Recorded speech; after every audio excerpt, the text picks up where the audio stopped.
My grandparents raised me, so I got to see a lot of things that the average kid wouldn't see or hear.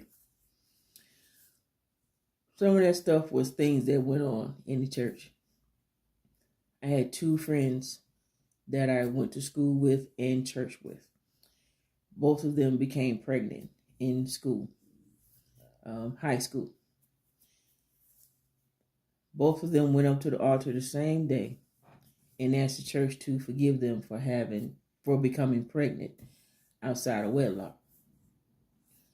Now, when the first friend did it, I was a little peeved because I'm like, yep, who told her that she needed to do that? And then when the second friend did it, by now I'm hot.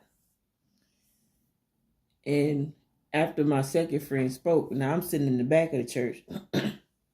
We had an area in the back where the kids would sit behind the ushers. I'm sitting back there, and when my second friend spoke, I said, now why they have to get up there and say that when half the church got here that same way? And real quick, when the ushers turned around, she said, shh.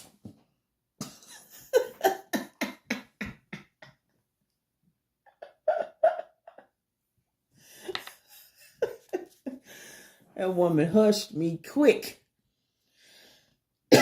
But it was true. And I was mad. Because I was like, they shouldn't have been they shouldn't have been made to feel like they had to do that. And no one should have told them that they had to do that, because that was wrong. A good majority, not just in our ministry, but all around the world, everywhere. Children born out of wedlock. That doesn't make you this horrible person.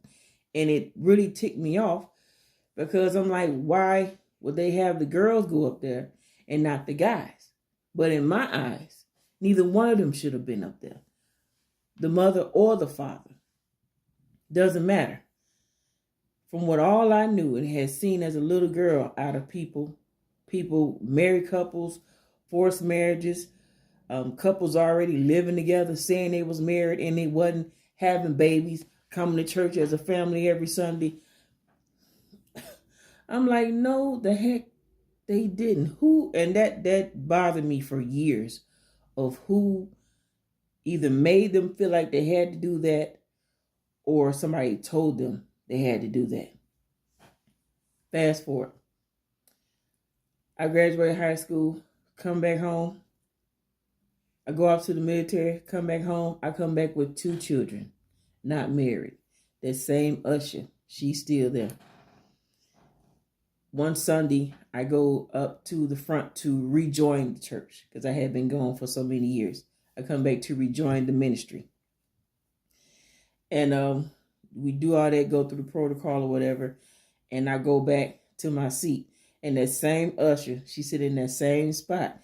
And she said, we're going to ask the church to forgive you, huh? And both of us, we just bust out laughing because she remembered that moment from years ago. Like, heck no.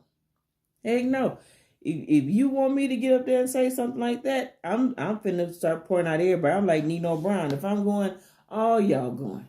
I'm finna call everybody's name up in this joint. Because I know a lot of my friends who sat on one side of the church with their mom while their dad sat on the other side of the church with their wife and their children. Please. People, like I said, people living together as husband and wife, wasn't married, but having kids, but coming to church as a family as if they were. She's saying her last name is his last name, and they ain't got married not one time. Not to mention some folks who had been living like that, but eventually did get married, and they having these weddings either at their house or out of town, not coming to the church house to do it. No, I wasn't doing it.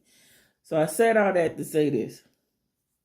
People who have suffered church hurt, it's not the church that hurt you. It's the people in it.